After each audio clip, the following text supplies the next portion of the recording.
Bonjour, c'est Alexis Rosenfeld. Je suis photographe sous-marin, explorateur. Et en 2022, j'ai créé le projet One Ocean.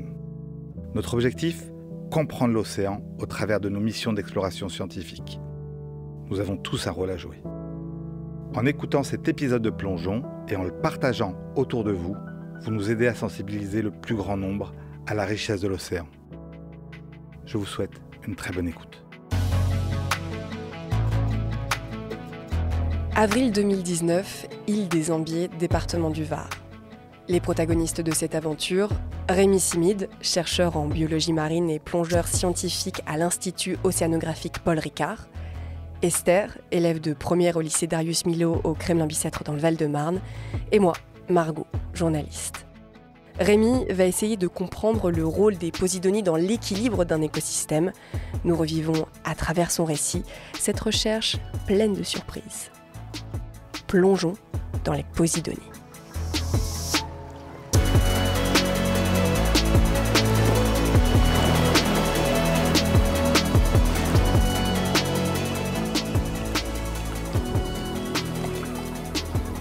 Il est 8h du matin, nous sommes en combinaison, chacun sur un kayak avec notre matériel à l'intérieur, donc un GPS, des feuilles plastifiées, des espèces de carrés de PVC, et on s'éloigne du bord. Rappelle-moi Rémi, qu'est-ce qu'on va faire exactement ? On va aller observer de la posidonie et faire des recensements à l'intérieur. On va compter le nombre de faisceaux, c'est on va dire le nombre de tiges de posidonie, le nombre de feuilles, regarder les épiphytes, les organismes qui sont fixés dessus, regarder les organismes qui vivent à l'intérieur, les poissons, les oursins par exemple. Super, et pourquoi on est en kayak ? On est en kayak parce qu'on est dans la lagune du Brusque. En fait, le laboratoire de l'Institut océanographique Paul Ricard est quasiment les pieds dans l'eau. Moi, depuis mon bureau, quand je regarde par la fenêtre, j'ai vu sur la lagune. Oh, il y a pire comme lieu de travail. Sympa, ouais. Et du coup, pour aller directement travailler, on a des kayaks, parce que c'est un espace qui est interdit à la navigation. Donc la zone où il y a de la posidonie, c'est pas très loin, quelques centaines de mètres devant nous. Et c'est quoi une posidonie ? La posidonie, c'est une plante marine. Il n'y a que quelques dizaines d'espèces de plantes marines à travers le monde. Et celle-ci, la posidonie, on la trouve que en Méditerranée. Et donc, par définition, ça veut dire qu'elle a des racines, contrairement à l'algue. Exactement, tu fais bien de le préciser, parce qu'elle a des racines et ça a un sens extrêmement important, parce qu'avec ces racines, elle construit ce qu'on appelle l'ammate. Et l'ammate, c'est une accumulation donc, de ces racines, de rhizomes, de sédiments qui va monter progressivement à la verticale. Et l'endroit sur lequel on va se retrouver ensemble avec le kayak, et on va faire les premiers recensements, c'est un récif de posidonie. Les feuilles atteignent quasiment la surface. Alors là, on rame. Après une centaine de mètres, on s'éloigne du bord. Je crois que c'est bon, on est au-dessus du récif, on peut se glisser à l'eau, il y a des précautions particulières à prendre ? Faut pas se jeter à l'eau parce qu'on a plus que pied, on a nombril, il n'y a pas beaucoup de profondeur, mais à part ça, tout va bien. D'un côté, on a la ville de Sifour-les-Plages et un port, et de l'autre côté, on a l'île des Ambiers, parce que mon laboratoire se trouve sur l'île des Ambiers. Et finalement, ce qu'on appelle cette lagune, en fait, c'est une masse d'eau qui est fermée entre un chapelet d'îles. On a les Ambiers, les îles du Gaou et d'un seul coup la ville de Sifour de l'autre côté. C'est un espace qui est relativement calme parce que justement on a ce récif, on a souvent peu de vagues, peu de houle. Surtout quand on va faire les suivis dans cette zone, comme c'est peu profond, dès qu'il commence à y avoir des vagues, on ne peut plus y aller. Donc là c'est vraiment temps calme. On a notre masque et notre tuba, alors pas encore dans la bouche mais en tout cas fixé sur la tête. On se glisse dans l'eau.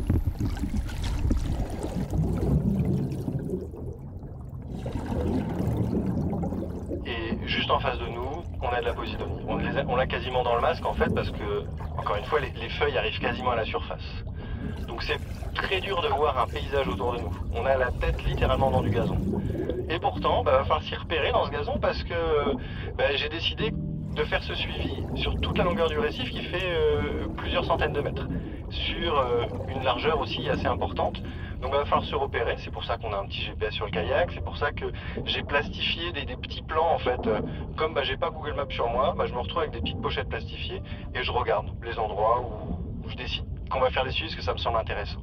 D'une zone à l'autre, on a des trous, on a de la posidonie assez longue, on a de la posidonie complètement envasée. Ça change beaucoup dans ce récif en fonction de la courantologie et de la morphologie du site. Ça fait bizarre quand même, cette posidonie là qui nous frôle, qui nous caresse un peu le visage, c'est une sensation un peu particulière.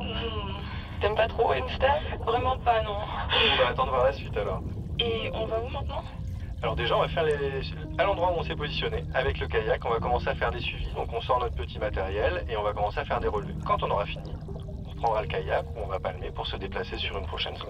On l'a pas dit effectivement, mais le kayak il est relié à notre baudrier qu'on porte là avec notre combinaison, parce qu'on va le tracter ce kayak, parce que si on doit le tenir à la main, c'est quand même pas confort.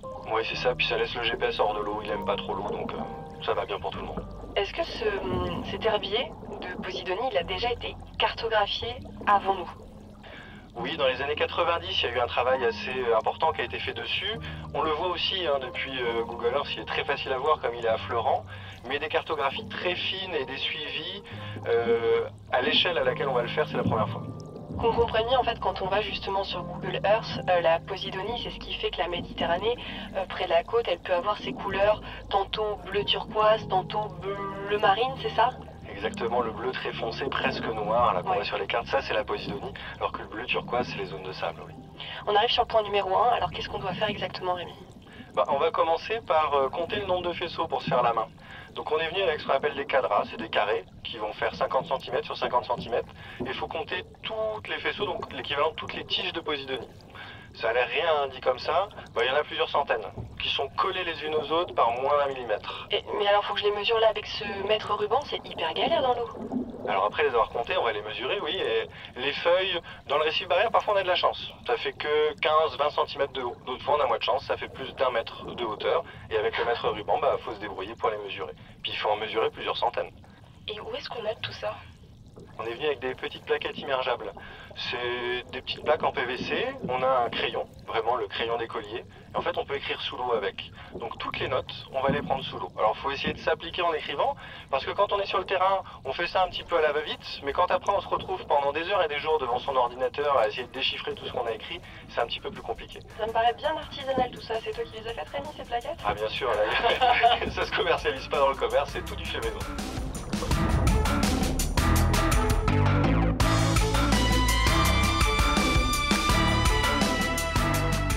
Ça fait 5 heures que nous sommes dans l'eau et on a seulement enregistré 2 points sur la carte.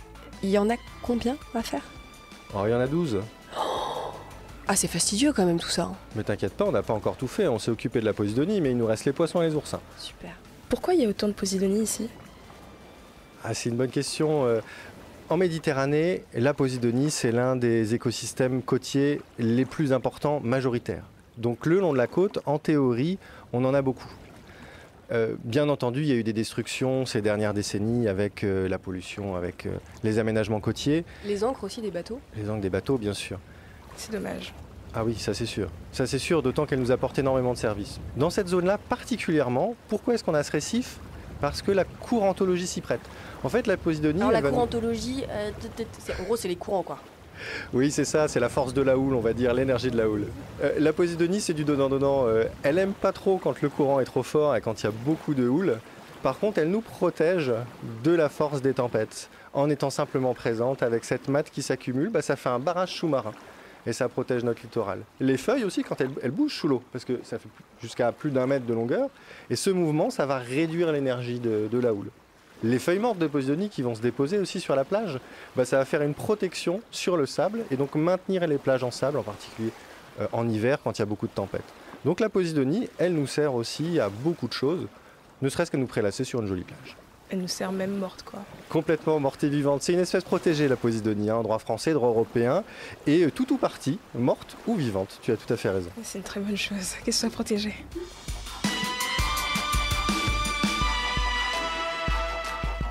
On peut faire une petite pause, s'il te plaît. Oui, quand même, ça fait un moment qu'on est dans l'eau, on va sortir, on va manger et on y retournera après. On se retrouve dans le labo pour manger un bout. Alors on n'a pas beaucoup de route à faire, puisque tu le disais Rémi, le bâtiment est à littéralement 15 mètres de la plage. On se met les pieds sous la table, puisque sympa, Rémi nous a préparé des lasagnes, c'est plutôt cool. Mais en fait Rémi, pourquoi il est particulier ce spot? En fait, j'ai commencé à m'intéresser à ce récif de Posidonie parce qu'au labo, avec les collègues, on travaillait d'abord sur la lagune. Essayer de comprendre le fonctionnement écologique de cette lagune. Qui y vivait en termes d'espèces, de poissons, d'invertébrés, comment ça fonctionnait en termes de dépôt de sédiments, de transfert d'énergie dans la zone. Et au fur et à mesure du temps, je me suis rendu compte qu'un espace clé, c'était ce récif de Posidonie qui était juste à côté finalement de la lagune. Alors, j'ai obtenu un financement de l'Office français pour la biodiversité et on a pu entamer ces suivis. Et finalement, on se rend compte que l'état de santé de ce récif crée tout le bon fonctionnement écologique pour les organismes vivants, les plantes marines, les autres espèces comme la cymodocée, les poissons, les invertébrés, qui sont à l'intérieur de cette lagune. D'ailleurs, je parle de lagune, mais moi je trouve que c'est un abus de langage. J'allais te demander, c'est quoi la différence entre une lagune et un lagon ? Une lagune, c'est une zone de mer à l'intérieur des terres, qui est fermée par ce qu'on appelle un cordon littoral. Donc, en fait, c'est des rochers, c'est des sédiments, du sable, de la vase. Donc c'est quelque chose d'inorganique, de non-vivant, qui va emprisonner cette masse d'eau. Ça, c'est une lagune. Un lagon, c'est une masse d'eau qui est enfermée par du vivant, par des biostructures, ce qu'on appelle, en l'occurrence des récifs coralliens. Les atolls, c'est entouré par des récifs coralliens. Ce sont aussi les lagons. Et nous, on s'intéresse à un récif barrière de Posidonie. Donc, du coup, notre masse d'eau qui est dépendante de ce récif barrière, en fait, c'est un lagon, c'est pas une lagune. Et on fait ce petit abus de langage parce que c'est sans doute un cas unique en Méditerranée française d'avoir ce grand récif barrière qui vient enfermer une masse d'eau par un petit chapelet d'îles, là où j'ai la chance, moi, de travailler. Et en fait, en anglais, lagoon, ça veut dire lagon et lagune, donc c'est un problème très franco-français. Mais moi, ça me plaît de me dire que quand je suis à mon bureau et que je regarde par la fenêtre, je vois le plus beau et peut-être le seul lagon de Méditerranée française. Peut-être même au monde. Peut-être même au monde, tu as raison, étant donné que la Posidonie n'est qu'en Méditerranée. Pourquoi c'est important de les cartographier et de relever toutes ces infos ? Tu as raison, ça peut sembler très fondamental, mais en réalité, c'est grâce à ce récif barrière qu'on a toute la vie dans le lagon. Et ce récif, il est soumis à beaucoup de pression. Il y a un port juste à côté, il y a des activités nautiques partout, tout autour. Et on se rend compte que décennie après décennie, quand on regarde les anciennes images aériennes, par exemple, ou quand on regarde les très vieux relevés, il y a eu de la dégradation dans ce récif. Sauf que la Posidonie, ça grandit extrêmement lentement. C'est centimétrique par an, voire millimétrique, voire moins dans le cas des récifs, parce que dans les récifs, elle se retrouve à quasiment surface, cette Posidonie, donc elle se met elle-même dans des situations où elle a beaucoup de mal à vivre.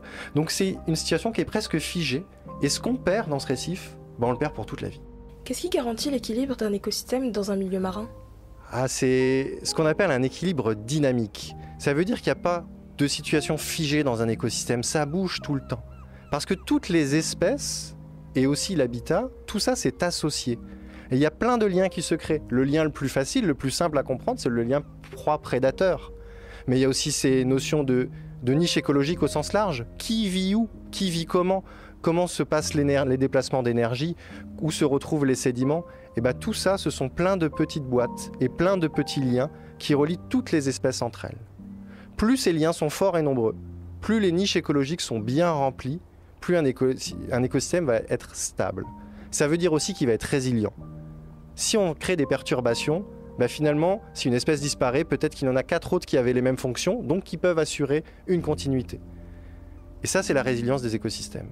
Avec l'érosion de la biodiversité qu'on connaît aujourd'hui, on met les écosystèmes dans des situations extrêmement complexes et leur capacité d'adaptation est réduite. Je sais pas vous, mais moi je me sens un petit peu lourde là après ce repas, mais bon, allez, on va essayer de pas s'endormir sous l'eau. On se glisse à l'eau, toujours relié à notre kayak, mais la mission de cet après-midi est légèrement différente de ce matin, puisqu'on va devoir trouver des oursins. C'est bien ça, Rémi ? Oui, c'est ça, on va aller chercher des petits oursins. Et en plus, comme c'est dans la cible barrière, il y a quasiment que des bébés. Ils font globalement 1 cm. C'est trop mignon. Ah ouais, trop mignon, mais ils piquent quand ils ont cet âge-là ou pas ? Ah oui, bien sûr, ils ont le même piquant que les adultes. Super. Ah. Alors par contre, faites attention aux souris de mer. Aux souris ? Oui, complètement, il y a des souris de mer dans la lagune, je t'avais pas prévenu ? Non, c'est quoi, des souris de mer ? Ah c'est des petits vers plats qui font 5 à 7 cm de long et qui sont entourés de ce qu'on appelle des soies. C'est des milliers de petits cils, beaucoup plus fins que des cheveux, mais tout aussi piquants que des aiguilles. Génial. Et juste, pourquoi tu nous as pas dit ça plus tôt ? On aurait mis des gants. Ah non, parce que comme on va chercher les oursins au milieu d'un récif qui est extrêmement dense, on fait tout à la sensation. Quand on sent que ça pique un peu, on peut compter un petit oursin. Quand on sent que ça pique beaucoup, c'était sans doute une souris. On avance à tâtons au milieu de l'herbier avec quand même un petit stress de tomber sur une souris. Je viens de trouver un oursin, j'en fais quoi, Rémi? Ah, surtout, tu le laisses en place. Ah, je le prends pas? Ah non, tu le prends pas. Ah mince, attends, je le repose. On fait que des comptages et des observations. Mais je le mesure pas, on va pas devoir le mesurer justement? Non, on sait que c'est un juvénile s'il fait moins de 5 cm. Ok, d'accord, bon bah, on y retourne. Ça va Esther? Non, pas vraiment. T'es tombée sur une souris ou pas encore? Pas encore. Mais je stresse un peu. Il faut aussi compter les poissons, c'est ça? Comment on fait? Parce que pour le coup, eux ils bougent, contrairement aux oursins. Et oui, mais du coup, nous, on va pas bouger, au contraire. Comme on est dans le récif, on a une visibilité qui est un peu réduite, on se déplace mal. Donc on fait ce qu'on appelle les comptages en point fixe. On choisit un endroit, on se pose pendant 2-3 minutes, et on regarde tout autour de nous à 360 degrés. Et en fait, les poissons qui ont un petit peu fui au début en nous voyant arriver, ils vont doucement pointer le bout de leur nez. Et tous ceux qu'on voit, faut les compter. Sans les compter 2 fois. Ah oui, puis aussi, il faut compter leur taille. Ah, et puis dans le récif, il y a quasiment que des bébés poissons. Il faut qu'on reconnaisse quelle espèce de poisson c'est? Ou Ah pas? bah oui, bien sûr. Non mais, j'arrive pas à faire la différence moi entre ces poissons. Moi non plus. Oh, Ils sont tous pareils. il y en a qu'une trentaine d'espèces à peu près sur ce site-là. Donc une fois qu'on les a tous vus une dizaine de fois, on s'en sort bien. Qu'est-ce qui ressort de ces observations? Que le récif barrière est pas forcément en très bonne santé. On se rend compte que d'un côté, il a l'air d'être même en train de dépérir.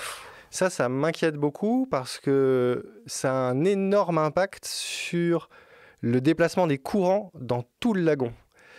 Et finalement, on s'est même rendu compte que c'était en partie ça qui avait dégradé toute la cimodocée, un autre herbier extrêmement important qui était dans le lagon.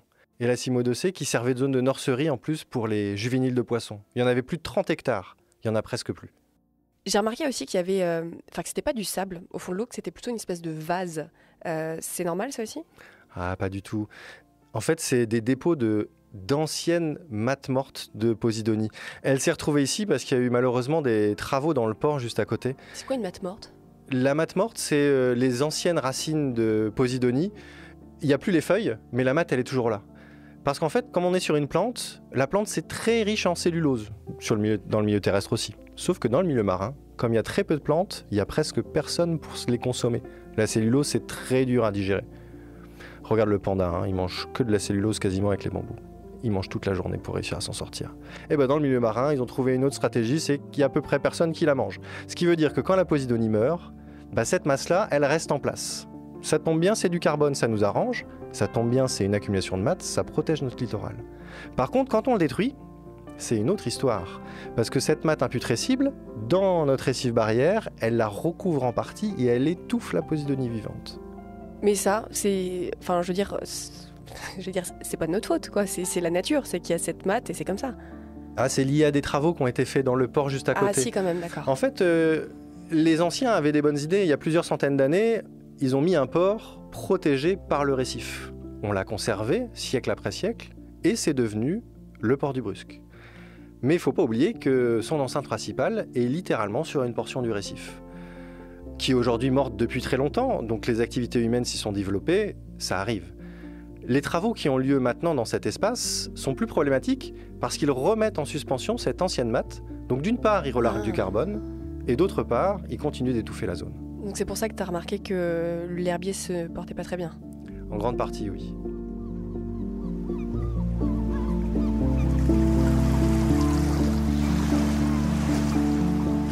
Trois ans plus tard, Rémi a obtenu un financement européen pour le projet Macrobios pour étudier justement les herbiers de Posidonie dans leur ensemble. Et bonne nouvelle, on est un peu mieux équipé cette fois-ci pour réaliser les mesures.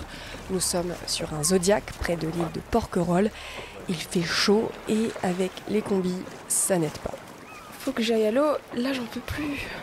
Ah c'est vrai, là, on attend quoi exactement Rémi? Parce que franchement on crève de chaud. On essaye d'allumer le géoréférencement sous-marin. Maintenant, on a eu de quoi se faire financer une sorte de Google Maps sous-marin pour pouvoir se déplacer sans avoir à utiliser les anciennes tablettes et surtout savoir exactement où on va. Alors c'est cool, mais ce serait bien que ça fonctionne. Ouais, c'est de la haute technologie, on va le dire comme ça, donc c'est assez sensible. Ça nous prend jusqu'à 2 heures parfois pour l'allumer. Ah non, mais moi je reste pas 2 heures sur le bateau avec ma combi là. Moi non plus. Oui, mais la combinaison, c'est bien quand on va après sous l'eau. On a beau être en plein été, en ce moment, l'eau au fond, elle est à 17 degrés. Oh, le choc thermique entre là, à bord du bateau, on crève de chaud et après aller dans l'eau, c'est dur. Alors cette fois-ci, nous ne sommes plus en masque et tuba, on a des recycleurs. Qu'est-ce que c'est ? Un recycleur, ça permet de plonger sans faire de bulles. Ça, c'est ce que les gens connaissent peut-être le plus classiquement. On transporte des gaz sur le dos, de l'oxygène pur et ce qu'on appelle un diluant. Dans notre cas, ça va être de l'air. C'est quoi la différence avec des bouteilles classiques ? C'est que l'air est, comme son nom l'indique, recyclé sur lui-même. La machine capte le CO2 qu'on aurait tendance à produire et nous injecte de l'oxygène pour répondre à nos besoins. Ça nous aide énormément parce que ça limite la quantité d'azote qu'on va prendre à chaque inspiration. Et donc ça nous permet de rester des heures et des heures sous l'eau et aussi de plonger un petit peu plus profondément. C'est cool. Ça fait partie de ton métier de savoir plonger ? Oui, je suis plongeur scientifique. Je suis habilité à plonger jusqu'à 100 mètres de profondeur. C'est important parce que finalement c'est bien beau d'être devant son ordinateur, d'écrire des articles, des rapports. Mais si on ne sait pas de quoi on parle, c'est toujours beaucoup plus compliqué. D'être directement sur le terrain, à faire soi-même les relevés, ça met les pieds dans l'eau finalement. On a besoin de combien de personnes pour remplir cette mission ? On doit être minimum 3, 2 plongeurs à l'eau et une personne sur le bateau. Là en l'occurrence, on a plutôt tendance à tourner à 4 pour être 3 sous l'eau et 1 sur le bateau. Bon, on a pas mal de travail, on se partage justement les différentes tâches. Qui fait quoi, Rémi ? On a 28 indicateurs à se répartir entre nous et il faut aller le plus vite possible. Alors on va essayer d'être efficace, certains vont compter les poissons, d'autres vont s'intéresser aux benthos, c'est les petits organismes qui vivent cachés dans la Posidonie. On va aussi suivre directement les feuilles, les sédiments, l'eau. Il y a des hydrophones aussi, on n'a pas dit à poser. On les pose où exactement ? Parce qu'effectivement il y a plusieurs profondeurs. Il y a un endroit que tu préfères, Rémi ? L'hydrophone, on va le mettre en plein milieu de l'herbier. L'avantage de l'hydrophone, c'est de pouvoir écouter tout ce qu'on a aux alentours, à plusieurs centaines de mètres à la ronde. Donc finalement, quand on le met au milieu de l'herbier, on entend tout l'herbier. Mais qu'est-ce qu'on va écouter exactement ? Alors avec un hydrophone, on peut écouter les cétacés, on peut écouter les poissons, les petits invertébrés et ce qu'on appelle l'anthropophonie, en particulier le bruit des bateaux. Nous, on va s'intéresser en particulier aux invertébrés benthiques. Ça va être par exemple les crabes, les oursins, les crevettes. Ils sont super nombreux dans les herbiers. Ils font du bruit ? Et oui, ils font du bruit, ils ont des carapaces. C'est comme des petits chevaliers dans des escaliers. Ah, c'est leurs mouvements qui font du bruit. Exactement, quand ils se déplacent ou quand ils mangent, ils font des petits cliquetis. Et quand on met la tête sous l'eau, on entend clic, clic, clic, clic. Mais c'est dingue parce que quand on est dans un bateau, on l'entend notamment en fin de journée, ce bruit. Et moi, pour être totalement transparente avec vous, je pensais que c'était justement les Posidonies qui dégageaient, je sais pas moi, du gaz, des petites bulles, des petites choses qui faisaient ce bruit-là. Et en fait, non, ce sont les crabes, les oursins. Exactement, c'est tous ces Incroyable. petits invertébrés qui bougent dans l'herbier et qui se réveillent le soir. Ils sont surtout actifs la nuit, donc tu as tout à fait raison, on les entend à partir de la soirée. La tablette tactile peut aller dans l'eau, c'est pour quoi faire ? C'est pour avoir un GPS sous l'eau, justement pour pouvoir se déplacer. Tu imagines que dans le milieu marin, tu vois pas très très loin, quelques dizaines de mètres devant toi. C'est comme si tu étais en permanence dans le brouillard. Donc savoir se repérer, c'est compliqué. Et comme on n'avait pas de GPS sous-marin classiquement, parce que les ondes électromagnétiques, ça passe pas bien sous l'eau, jusqu'à présent, on faisait tout avec des compas. Nord, nord-ouest, tout droit sur 120 mètres. Oui, ça c'est bien beau, mais quand on est au milieu d'un herbier de Posidonie, ça marche pas comme ça. On est à peu près sûr de se perdre. Donc pour pouvoir être efficace, nous on reste des heures sous l'eau et on se déplace de point en point grâce à ce géoréférencement sous-marin qui pour le coup est sans fil et on a notre retour en fait finalement de notre position directement sur la tablette. Alors même si on ne sait pas encore tout à fait qui fait quoi, on va pouvoir en discuter encore un petit peu sous l'eau s'il y a besoin de se caler parce que comme on a le recycleur, c'est possible d'articuler un peu difficilement mais quand même on peut réussir à s'exprimer sous l'eau. Donc on est reliés les uns aux autres, on peut s'entendre. On peut discuter tout simplement, si on est assez proches les uns des autres, on s'entendra. Trop bien. Tu nous briefes du coup sur ce qu'on fait ? Alors c'est quoi, je veux bien commencer par corriger les faisceaux Posidonie. Non mais Rémi, je comprends rien de ce que tu me dis là. Je dis que si tu as faim, tu peux manger une compote sous l'eau. Attends, je crois que j'ai entendu que je peux manger une compote sous l'eau. Je crois que je comprends vraiment rien de ce que tu racontes, Rémi. Mais c'est ça qu'il te dit. Non mais, on peut manger sous l'eau ? Oh ouais. Comment ? Ouais, comment on va faire ? Sans respirer. On va rester très longtemps sous l'eau, hein. On peut plonger en plusieurs fois jusqu'à 6 heures. Donc c'est bien de s'hydrater et de prendre un petit peu de sucre. Pour ça, on ferme ce qu'on appelle la boucle qu'on a dans la bouche, pour que le recycleur ne prenne pas l'eau. Et puis si on a des petites pompotes ou des gourdes souples, on les met en bouche et puis on peut boire ou manger.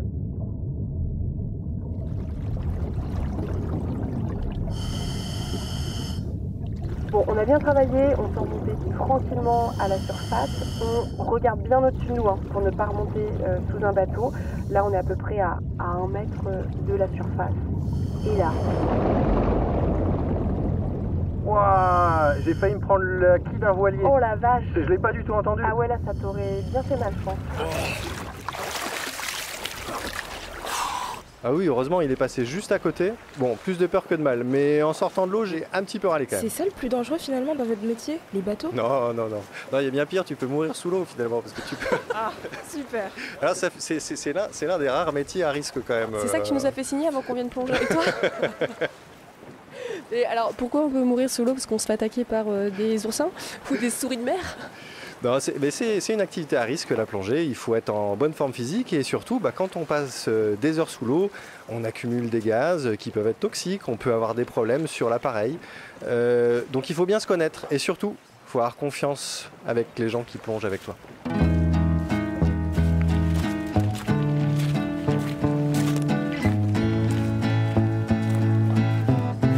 Bon, on a survécu. Et ce soir, on dort sur l'île de Porquerolles dans un cadre assez sympathique. Oui, on a beaucoup de chance. Les scientifiques, que ce soit ceux qui font des suivis à terre ou à mer, sont accueillis dans l'aire du parc national de Porquerolles, qui comprend aussi l'île de Porquerolles. Et il y a des logements pour ces scientifiques. Alors c'est un petit peu... faut faire la queue en été, en saison chaude, pour réussir à avoir une place. Mais une fois qu'on l'a obtenue, on y est vraiment bien. On se retrouve dans une sorte de vieux château, une vieille bâtisse, et juste à côté, il y a le moulin de Porquerolles. On peut passer la soirée à cet endroit et se reposer tranquillement pour se préparer pour le lendemain. Ouais, ça c'est chouette. Là, les cigales ont laissé place aux grillons, il y a une ambiance franchement assez cool.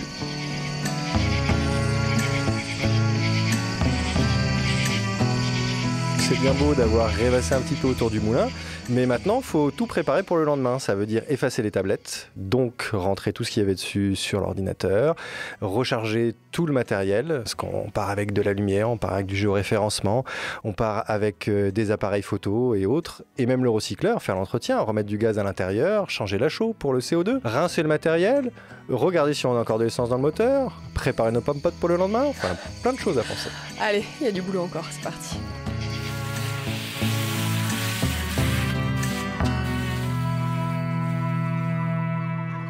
On est sur le Zodiac, prêt à sauter à l'eau. C'est quoi ce que tu as dans la main, Rémi? Un scooter sous-marin. Ça nous permet de nous déplacer un petit peu plus vite. Parce que en palmant, c'est bien beau, mais on va tout doucement. Comme il faut aller à des centaines de mètres à la ronde, il faut qu'on puisse se déplacer rapidement. Donc pour ça, on est aidé par les scooters. Et ça va à quelle vitesse? Oh, alors, tu vas peut-être rire, mais ça va à 3 km/h. Alors, ce qui sur Terre a l'air de rien, mais il faut les tenir les 3 km/h à la palme quand on est sous l'eau et surtout chargé. Vous avez l'impression d'être des plongeurs touristiques là, avec tout votre matériel sur le dos? Clairement pas. On porte jusqu'à 70 kg de matériel autour de nous. Oh, mais dans l'eau, c'est pas lourd. Ah, c'est pas lourd, mais il y a de la portance quand même. Ah ouais. Oui, bah oui, si on était juste en train de palmer, effectivement, ce serait un peu lourd. Le scooter, il y a 2 poignées auxquelles on se tient. C'est quoi la configuration en fait? Le scooter on est relié au scooter par un baudrier. Donc on le tient juste avec une main pour avoir la manette on-off et derrière on est tiré par la ceinture. On n'a jamais de main libre quand on travaille sous l'eau. Mais c'est fun là pour le coup, c'est assez cool le scooter franchement. Ah oui, c'est sympa comme tout. Ça ne va pas faire peur aux poissons? Parce que ça fait un petit peu de bruit quand même. Ouais. Oui, ça fait un tout petit peu de bruit, ça peut faire un petit peu fuir les poissons, mais tu sais, déjà nous quand on arrive on est quand même beaucoup plus gros que les autres poissons. Donc on est déjà impressionnant. Et on fait un petit peu peur aux poissons. C'est pour ça que quand on les compte, on laisse toujours passer quelques minutes. Le temps de faire revenir les plus peureux.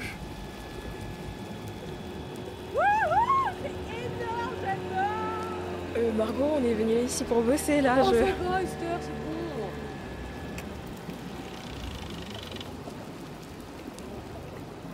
Alors maintenant qu'on a fini les relevés, avant de repartir, faut pas qu'on oublie les hydrophones.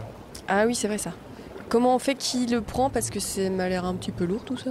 On a laissé un gros parachute de levage au pied de l'hydrophone en commençant la plongée. On va le mettre dessus, mettre plein de gaz à l'intérieur. Donc ça c'est avec notre... Alors c'est pas un détendeur? Si, c'est un détendeur aussi. On a un autre détendeur pour le faire, effectivement. D'accord, donc c'est ce qui nous permet de respirer, qu'on a dans la bouche, et on injecte l'oxygène dedans pour faire de... On met de l'air à l'intérieur et ça devient une montgolfière, mais sous l'eau. Ça décolle tout doucement. On a une petite valve pour le vider progressivement parce que plus on monte, plus les gaz se dilatent, donc plus il faut le vider. On l'accompagne doucement, doucement. Et puis il va faire les paliers avec nous, sagement. Donc là, c'est un peu le moment méditation. Parce que là, c'est 10 minutes. Moi, j'ai un peu envie de m'endormir. Parce qu'on bouge pas. On bouge pas du tout. On est accroché à notre parachute. On s'y accroche et là, vraiment, c'est tranquille. On peut même fermer les yeux. C'est très ASMR comme moment en plongée.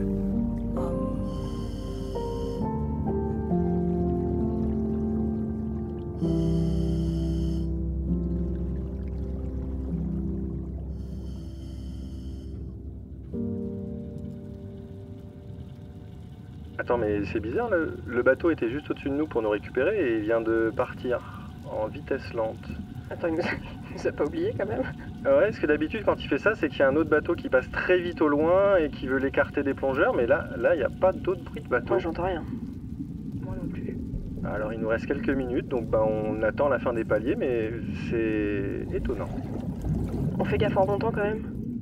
Oui, ce serait mieux. Et au moment de remonter, Ah bah... Non, génial. Ça alors, il y a des dauphins là-bas. Une quinzaine d'individus, on les avait pas vus sous l'eau. C'est pour ça qu'il est parti? Il a essayé de nous les ramener avec le bateau. Mais ils sont clairement en train de nous attendre parce qu'ils sont presque immobiles dans l'eau. Trop drôle. On peut se rapprocher, tu crois? Ah bah on va vite remonter sur le bateau, poser notre matériel un petit peu lourd et puis juste repartir avec le masque et aller leur dire bonjour. Des dauphins, on n'en voit quand même pas souvent. Allez, je dois en voir peut-être 2 fois par an et c'est toujours un moment extra. Là, on vient de passer 3 heures à travailler, à prendre plein d'informations et au moment de remonter, quand on se dit ça va être fini, paf, c'est à ce moment-là qu'il y a la magie qui apparaît. C'est la Il y a les récompense. dauphins en face de nous. Donc là, vite, branle-bas de canvas sur le pont, on se défait de tout notre matériel, on pose tout comme on peut sur le bateau, on remet le masque, on se rapproche tout doucement d'eux et on se met à l'eau. Et en plus, il y a quelques bébés qui sont avec les adultes. T'as déjà vu des dauphins comme ça, toi Esther? J'en ai jamais vu. On reste combien de temps avec eux? Le temps qu'ils ont envie, c'est-à-dire quelques minutes. Une fois qu'ils nous ont dit bonjour, je pense qu'ils nous ont présenté aussi aux jeunes, ils sont partis. Ah oui, c'est eux qui décident, on va pas les forcer.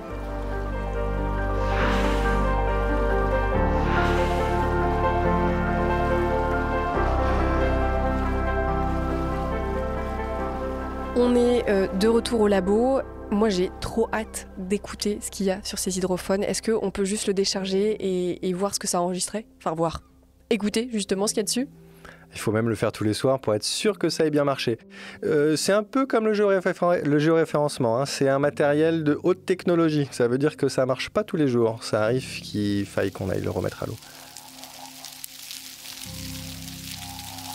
Bon, là, j'ai l'impression que ça a fonctionné. Est-ce que tu peux nous dire ce qu'on est en train d'écouter, là, Rémi? Là, on entend énormément de cliquetis dans tous les sens, des centaines et des centaines de cliquetis. On va les individualiser un par un. En fait, on crée des indicateurs de la biodiversité avec les sons qu'on entend. Chaque clic, c'est un petit organisme benthique, une crevette peut-être, ou un crabe qui s'est déplacé, ou un oursin qui a mangé. Ah bah là, il y en a beaucoup. Et plus il y a de clics, plus ça veut dire qu'ils étaient nombreux et actifs. Et c'est ça, notre indicateur de diversité de ces organismes benthiques. Qu'est-ce que ça veut dire pour un herbier qu'on entende beaucoup de bruit? Ça veut dire qu'il y a beaucoup de monde à l'intérieur. Ça veut dire qu'il y a beaucoup d'organismes qui y vivent. C'est sans doute une information sur son bon état de santé. En tout cas, sur le fait qu'il fonctionne bien parce qu'il y a de la nourriture pour tout le monde. D'ailleurs, quand on écoute ce qui se passe pas très très loin de la sortie d'une station d'épuration, dans un herbier pourtant de Posidonie, il n'y a quasiment aucun bruit. Le silence absolu. Ah, on voit quelques poissons, hein, mais le benthos, il n'y en a pas. En fait, il est étouffé. Il y a trop de dépôts de sédiments. Et du coup, il n'arrive pas à vivre à cet endroit. Donc ici, à Porquerolles, l'herbier se porte bien. L'herbier se porte sans doute bien. Pour en être sûr, il va falloir qu'on croise les 28 indicateurs qu'on a relevés sous l'eau pour bien comprendre le fonctionnement de cet herbier. Parce que juste dire qu'il y a beaucoup d'organismes, ça suffit pas.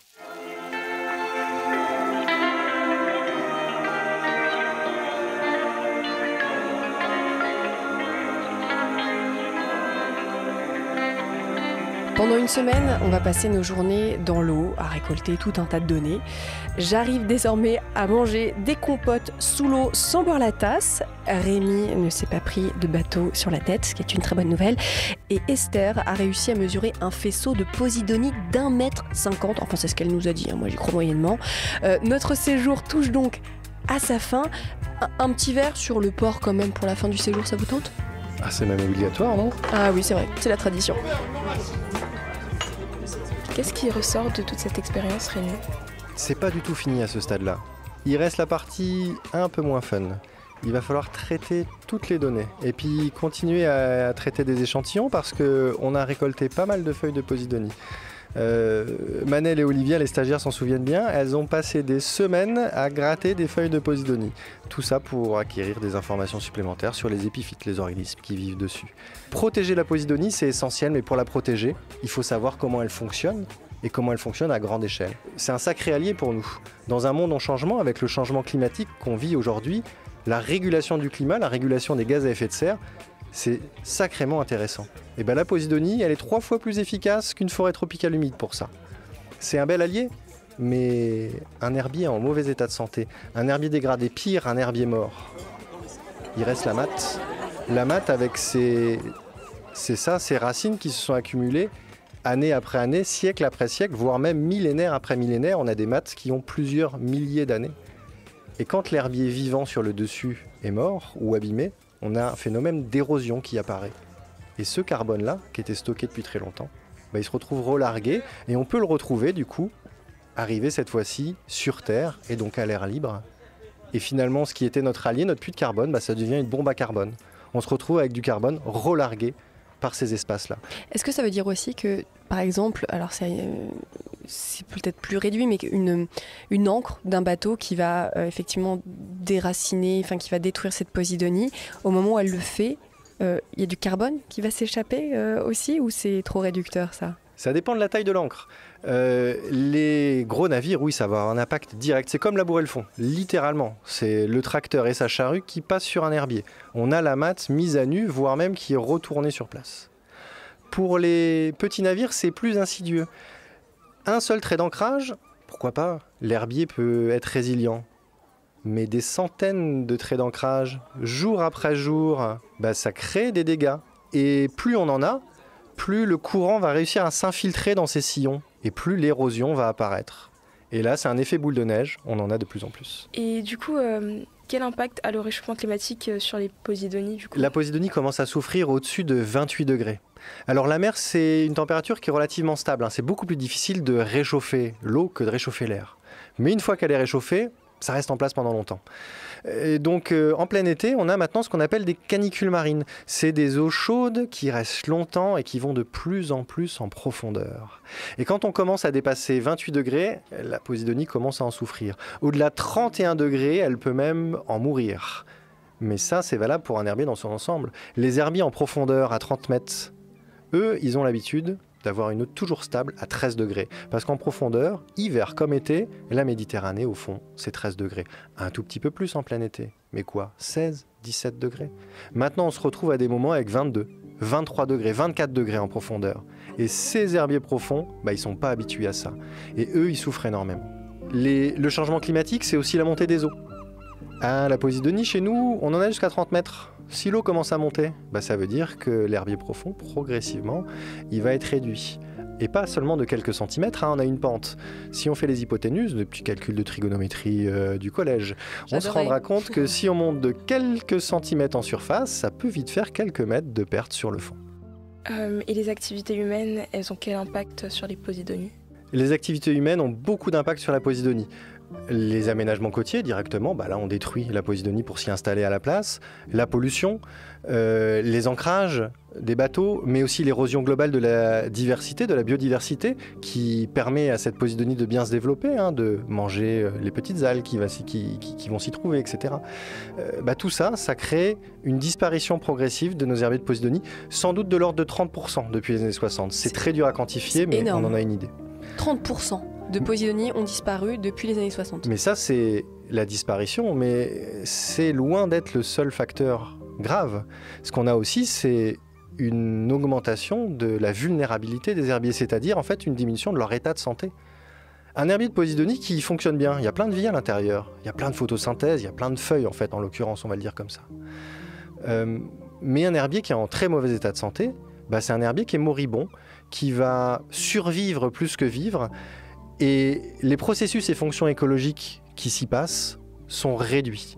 Donc du coup, la biodiversité est moins fonctionnelle, est moins dynamique, et les services écosystémiques qui y sont associés sont beaucoup plus faibles.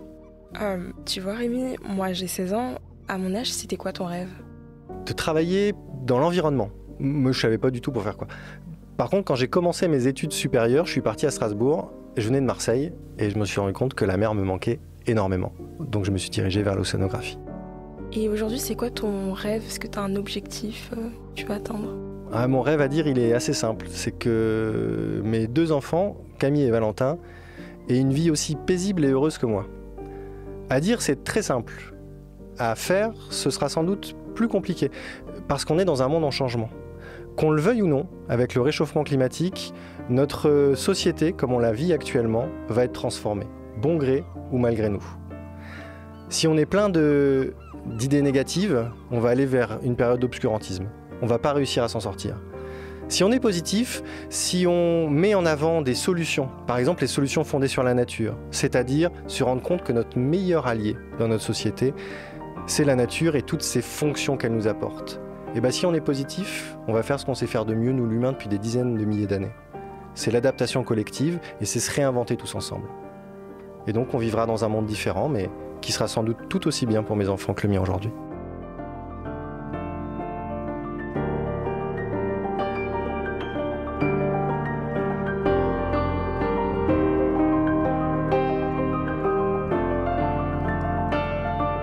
Plongeons, le podcast immersif de l'océan est soutenu par la fondation One Ocean.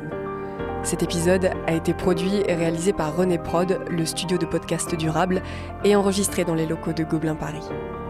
La technologie de son 3D que vous avez expérimentée est développée par Mach One New York.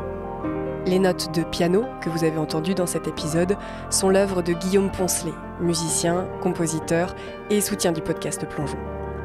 Merci au lycée Darius Milhaud au Kremlin-Bicêtre dans le Val-de-Marne, un lycée public engagé dans l'éducation et le développement durable. Alors, on va pas vous demander de nous mettre 5 étoiles sur les plateformes d'écoute, même si ce serait sympa. Une petite pensée pour l'océan nous suffira largement.